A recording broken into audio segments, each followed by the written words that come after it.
Hi again. I want to talk to you today about the two witnesses. Who are the two witnesses? And I know I've already made a video about this, but I'm going to make a second one today because the first one was back in 2015. That was 5 years ago.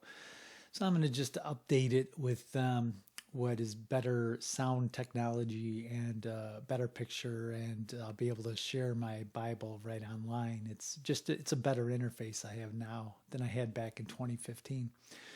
So I'm just remaking the two witnesses video to show you who the two witnesses are according to the Bible. If we look at Revelation chapter 11, it tells us, starting at verse 1, it says, "And there was given to me a reed like a rod, and the angel stood, saying, Rise and measure the temple of God, and the altar, and them that worship therein. But the court which is without the temple leave out, and measure it not, for it is given unto the Gentiles, and the holy city shall be tread under foot for 42 months. 42 months is the length of time of both the Antichrist's reign and of the two witnesses.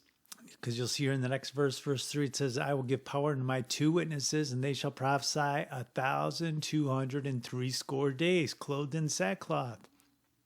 And how long will the holy city be trod underfoot? 42 months, which is 1,260 days, 42 months. So this time period here, where the holy city is trampled underfoot, is the time period which the two witnesses will prophesy.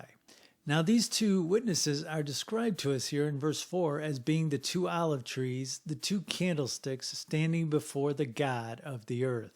So if we can figure out who the two olive trees are, or who the two candlesticks are standing before the God of the earth, then we'll know who the two witnesses are. Fortunately, we have Zechariah chapter 4 to tell us. And so it says here in Zechariah chapter 4, it says, The angel came and talked to me again and waked me as a man that is wakened out of his sleep. And he said, What do you see? And I said, I have looked, and behold, a candlestick, all of gold, with a bowl on the top of it, and his 7 lamps thereon, and 7 pipes in the 7 lamps, which are upon the top thereof. And the olive trees, 2 olive trees by it. 2 olive trees, one on the right side of the bowl and the other on the left. Then in verse 11 it says, Then I answered and I said to him, What are these 2 olive trees upon the right side of the candlestick and upon the left thereof? And I answered again and said unto him, What are these 2 olive branches, which through the 2 golden pipes empty the golden oil out of themselves? And he answered to me and said, Don't you know what these are? And I said, No, my Lord. Then he said, These are the 2 anointed ones that stand by the Lord of the whole earth. The 2 anointed ones here are also called the 2 olive branches. Now, if we look at Jeremiah chapter 11, starting in verse 13, it says, You have as many gods as you have towns, O Judah. He's talking to Judah. And the altars you have set up to burn incense to that shameful god Baal, as many as the streets of Jerusalem. So he's talking to Judah. The streets of Jerusalem, that's in Judah. He's talking to Judah here. And continuing on, as he's talking to Judah, here in verse 16, the Lord called you a thriving, what? Olive tree. The Lord called Judah an olive tree with fruit beautiful in form. But with the roar of a mighty storm, he will set it on fire, and its branches will be broken. We're going to look at Romans 11 in a minute, and we'll see what this is referring to. But you see right here, the Lord called Judah a thriving olive tree. The Lord Almighty who planted you has decreed disaster for you, because the house of Israel, notice there's the house of Israel, and the house of Judah. Remember, the house of Judah is referred to as an olive tree. You, talking to Judah, are a thriving olive tree. He's talking to Judah. So he says here, because the house of Israel and the house of Judah have done evil and provoked me to anger by burning incense to Baal. So here we see that there's two separate houses. There's the house of Israel and there's the house of Judah. Judah is openly referred to here as an olive tree. Yeah, okay, so we know the house of Judah is an olive tree. And now he refers to the house of Israel and the house of Judah. So if the house of Judah is one olive tree, well, the other olive tree would be Israel, right? Israel and Judah. Remember, since the times of Solomon's death, Israel and Judah have been two separate nations. Remember, Rehoboam became the king of Judah and Jeroboam became the king of Israel. And Israel was separated into two nations after Solomon's death. They are referred to as two houses, the house of Israel and the house of Judah. Remember, the house of Israel was destroyed around 721 BC or 722, and the house of Judah was around 587, 586, quite a while later. They're two separate kingdoms that fell at different times. And the house of Judah is called a thriving olive tree. The Lord called you a thriving olive tree. Now, if we look at Romans chapter 11, let's see what it says. It says, I ask then, did God reject his people, his people being Israel and Judah? By no means. I am an Israelite myself. He's referring to Israel here. I'm an Israelite myself. Now notice that Paul is a Christian at this time and is referring to himself as an Israelite. So he's talking about the nation of Israel. He's not talking about Christians being as Israelites. There's a lot of false teaching about that. No, Christians are not Israelites. Israel is Israelites. So did God reject his people, Israel? By no means. I am an Israelite myself, a descendant of Abraham from the tribe of Benjamin. He's talking about the actual physical tribe of Israel here. When he talks about himself being an Israelite, he's talking about the physical descendants of Israel. God did not reject his people, Israel, who he foreknew. That's Israel. Israel and Judah are his people. Don't you know what the scripture says in the passage about Elijah, how he appealed to God against Israel? Lord, they have killed your prophets and torn down your altars. I'm the only one left, and they are trying to kill me. And what was the Lord's answer to him? I have reserved for myself 7,000 who have not bowed the knee to Baal. So too at this present time, there is a remnant chosen by grace. There is a remnant. What is he talking about? He's talking about Israel, the actual tribes of Israel. And he's saying there is a remnant chosen by grace. And if by grace, it is no longer by works. If it were, grace would no longer be grace. What then? What Israel sought so earnestly, it did not obtain, but the elect did. So if we go down to verse 11 here, it says, and I asked, did they stumble so as to fall beyond recovery? Not at all. Rather, because of their transgression, salvation has come to the Gentiles to make Israel envious. Notice that salvation has come to the Gentiles, and it's to make Israel envious, but it says there's a remnant. There's a remnant of Israel chosen by grace. Verse 12, but if their transgression means riches for the world and their loss means riches for the Gentiles, how much greater riches will their fullness bring? Talking about Israel. How much greater riches will their fullness bring? In other words, there will be fullness.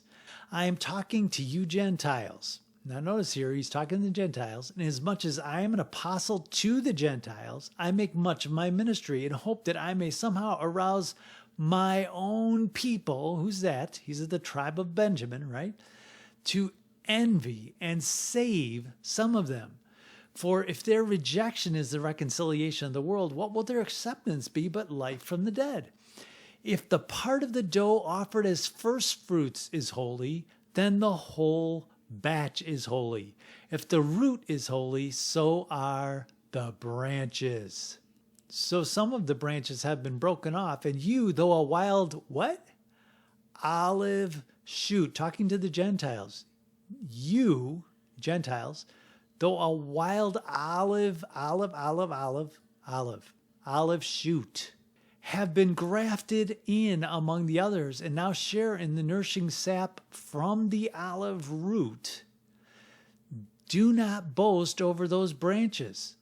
If you do, consider this. You do not support the root, but the root supports you. Notice he's talking to the Gentiles here. He's talking about Israel, and he's talking about Israel as being the root, the olive root, the olive tree. And the Gentiles are a wild olive shoot.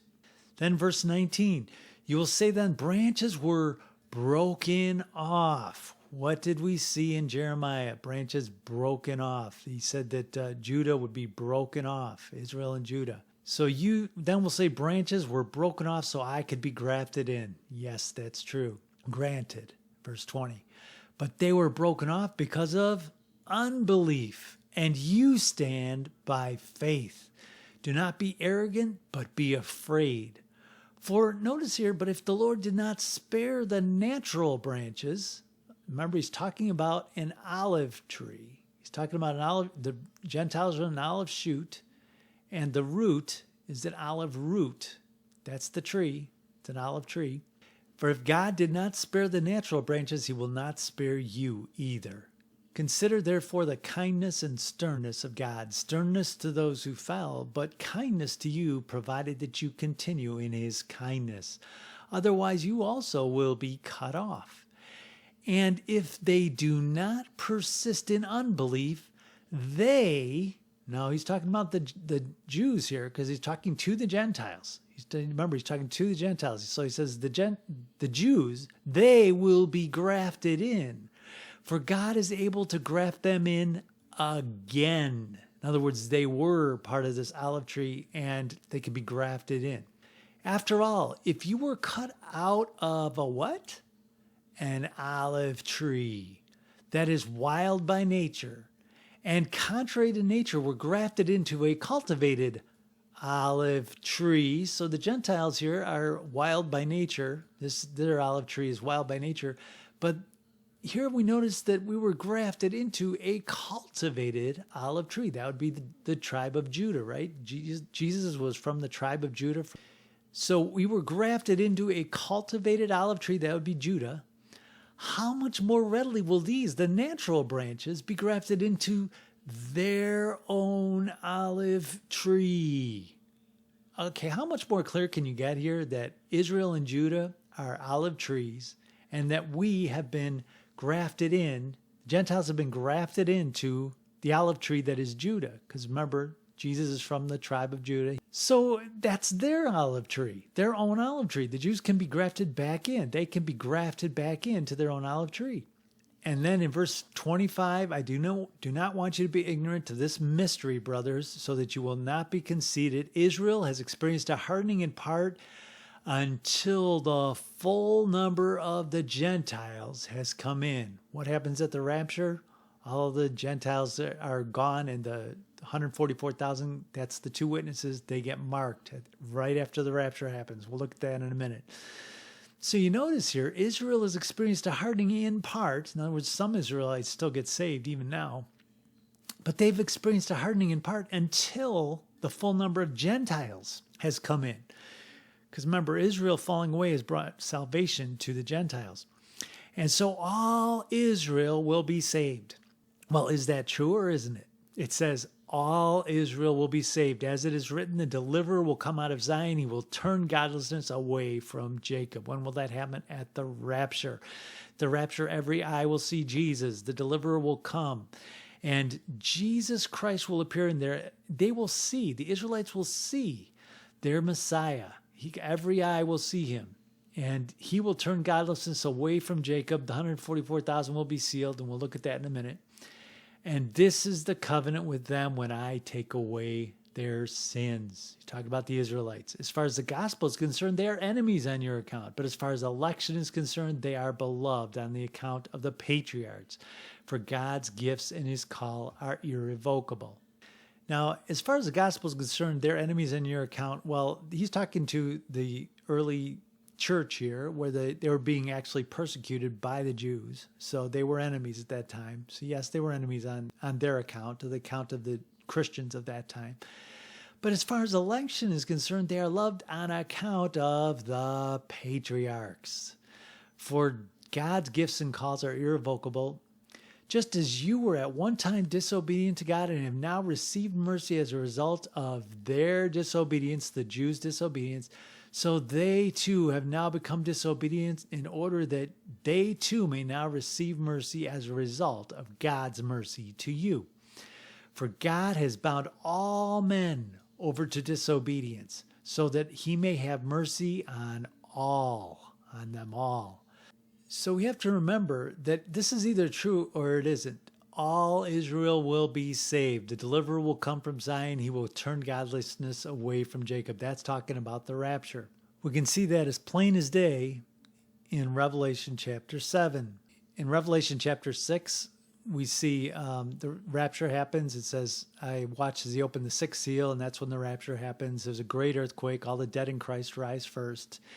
And the sun is turned black like sackcloth made of goat hair, and the whole moon is turned to blood red. That's exactly what Joel chapter 2 says will happen before the day of the Lord, not on the day of the Lord, before it. 3.5 years before it, actually, to tell the truth about it. And the stars in the sky fell to the earth as late figs drop from a fig tree when shaken by a strong wind.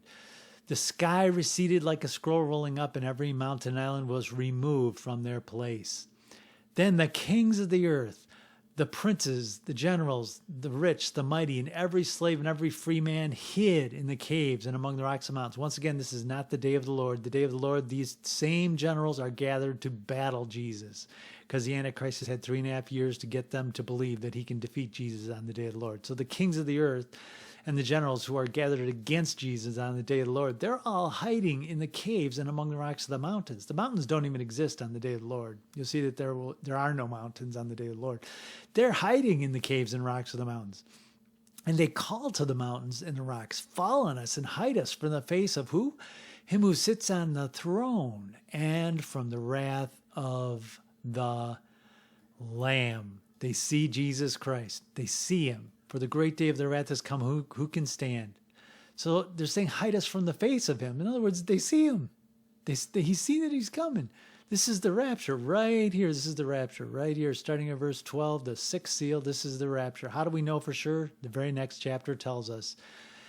After the 144,000 are sealed, we're given a description of who just got raptured out of the earth. Verse 9, after this I looked, and there before me was a great multitude that no one can count, from every nation, tribe, people, and language. Not Jews, every nation, tribe, people, and language, standing before the throne and in front of the Lamb. They were wearing white robes and holding palm branches in their hands, and they said, salvation belongs to our God who sits on the throne and to the Lamb.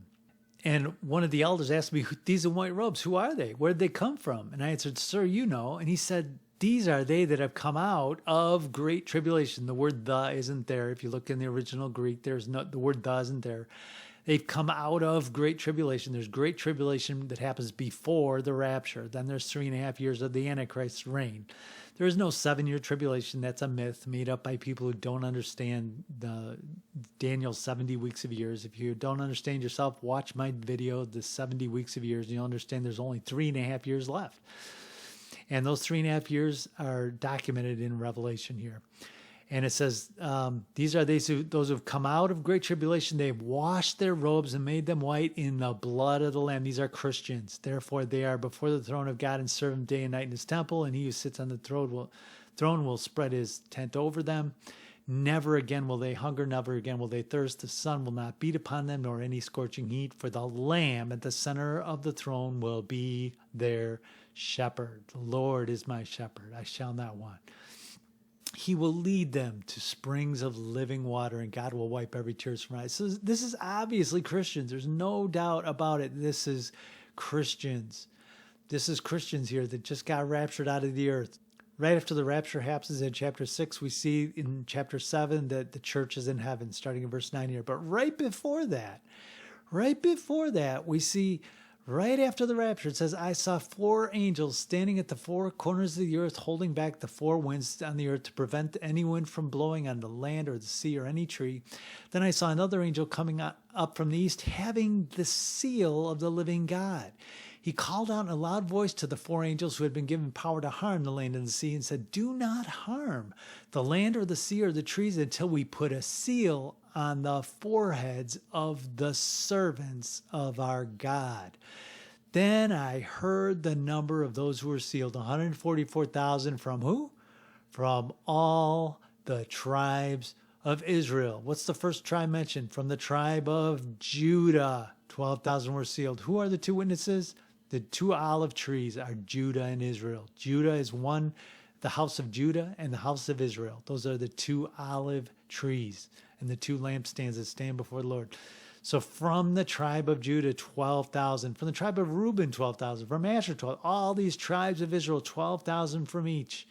That's 144,000 altogether. 144,000 here represents the 12 tribes of Israel.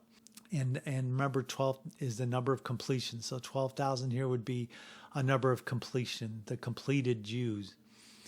And they just saw their Messiah. Remember, Jesus appeared. Every eye saw him at the day of the rapture. If you watch my videos on the rapture, you know that I've pointed out many times that everyone will see Jesus on the day of the rapture. Not the day of the Lord, the rapture. Everyone will see Jesus. And so here we see that the 144,000 are marked, and these are the 2 witnesses. They are Israel and Judah. They're mentioned in Revelation 13 in the second account of the end times that starts at chapter 12 and goes through chapter 19. The first account, remember, starts at chapter 4 and goes through chapter 11. The second account of the end starts at chapter 12 and goes through chapter 19. But in chapter 13, we see that the dragon stood on the shore of the sea, and one of his heads seemed to have a fatal wound, but the fatal wound had been healed, and the whole world was astonished and followed the beast. So this is after the rapture, because we know the beast isn't even revealed until the rapture happens. Then it tells us men worshipped the dragon because he had given authority to the beast. The dragon is Satan, remember, he's defined as being Satan. So people were worshiping Satan. They also worshiped the beast and said, "Who's like the beast?" So they say, "Who's like the beast? Who can make war against him?" The beast was given a mouth and to utter proud words and blasphemies and exercise his authority for what? 42 months, 3.5 years. And that happens to be the length of the 2 witnesses' ministry and the amount of time that the Antichrist exercises his authority. There's the same time period. They happen at the same time. In chapter 14, we see the 2 witnesses again.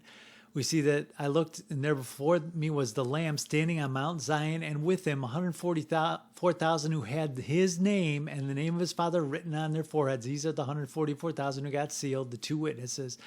And I heard a sound from heaven like the roar of rushing waters, like a peal of thunder, and I heard a sound like that of harpists playing their harps. And they sang a new song before the throne and before the 4 living creatures and the elders. No one could learn the song except the 144,000 who had been redeemed from the earth. Now, when were they redeemed from the earth, these 144,000? We'll see that in a minute. But here we see that these are those who did not defile themselves with women. They kept themselves pure. They followed the Lamb wherever he goes. They were purchased from among men and offered as firstfruits to God and the Lamb. No lie was found in their mouths, for they are blameless. Why is that? Jesus took all their sins. All their sins were taken away. No lie was found in their mouths. They're blameless because Jesus took all their sins. Here in Revelation chapter 11, it tells us, I was given a reed like a measuring rod and was told, go measure the temple of God and the altar and count the worshipers there. But exclude the outer court. Do not measure it, because it has been given to who? The Gentiles. They will trample on it for how long? 42 months. 3.5 years. That's the amount of time the Antichrist reigns. And of course, we know he sets himself up in God's temple, proclaiming himself to be God. And I will give power unto my 2 witnesses, and they will prophesy for how long? 1,260 days, clothed in sackcloth. 1,260 days. That's 3.5 years, folks. So we see the 2 witnesses are the 144,000. We see that right here. These are the 2 olive trees and the 2 candlesticks standing before the God of the earth. And if any man hurt them, fire proceeds out of their mouth and devours their enemies. And if any man hurt them, he must in this manner be killed. Now, this is not saying they're invincible. It says if any man will hurt them. In other words, they will be hurt. People will hurt them. People will hate the 2 witnesses, because their testimony will be the testimony that God is there, that God is real, that Jesus Christ is Lord. And it says, but if any man hurts them, fire proceeds out of their mouth and devours their enemies. And any man hurt them, in this manner they must be killed. So the people who hurt them are going to get hurt back. In other words, immediate retribution for these Israelites, these 144,000, the two witnesses. These have power to shut heaven, that it not rain during the days of their prophecy, and they have power over the waters to turn them to blood and to smite the earth with all plagues as often as they will. And when they've finished their testimony, the beast that ascends out of the bottomless pit, okay, notice that the beast ascends out of the bottomless pit, so it's a possession that happens. The beast is a possession of a person.